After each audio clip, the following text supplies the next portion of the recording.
So ayan guys, panibagong update tayo. At dahil nga naganap na nga ang Calendar Girl 2025 dahil nga tinanghali si Kim Cho at hindi naman maiwasan na magkakaroon ng comparison between Janine and Kim Cho. Kesyo, sinasabi ng karamihan na straight ang katawan ni Kim, payatot, buto-buto. Wala daw curve. Hindi daw katulad nung isa, may laman pero may curve naman daw. At dahil nga doon, nagkakasagutan nga ang fan ni Janine Gutierrez and Kim Cho. Bakit may mga ganun talaga, no? Kahit sa katawan, kailangan pa talaga nila ko-comparison.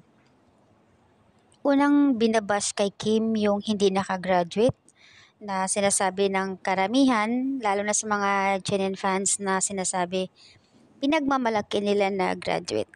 Ultimo yung sikat na vlogger na talagang mismo kumampi na talaga doon sa kabilang side.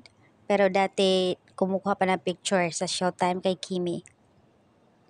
So ayan, dahil si Kimi daw hindi nakagraduate, college level lang, yung isa naman daw graduate. Tapos ang next naman na binabash nila kay Kim is retokada, yung ilong.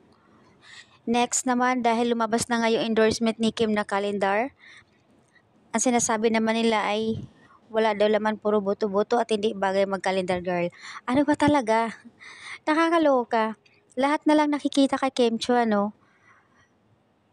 Minsan, maisip mo din na sa bawat may mga lumalabas na endorsement kay Kim Cho, maraming mga patutsada sa kabilang side.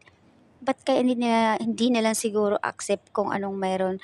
Kaya nga maraming mga blessings na dumarating sa kanya. The more na binabash si Kim Cho, mas lalong dumadami yung blessings na dumating sa kanya. Pero in fairness naman na kahit na ano ang binabato sa kanya, alam na alam ni Kimi yan. Siyempre nag-monitor yan online sa mga nakikita niya sa mga admin yan, mga post, lalo na sa Twitter. Sabi nga niya, i-ignore na lang yung mga bashers. Dapat ipakita pa rin natin na mayroon tayong kind heart para sa kanila. Biruin mo, may mga ganun pa si Kimi na kahit binabash na siya, di ba? So, ayan, naluluka lang ako kasi ano pa kaya ang pwede nilang i-bash kay Kimi? Sa retokada, sa katawan, buto-buto na, ultimo yung sa pag-aaral niya. Ano kaya ang next naman na iisipan ng mga ayan para ibato sa kanya?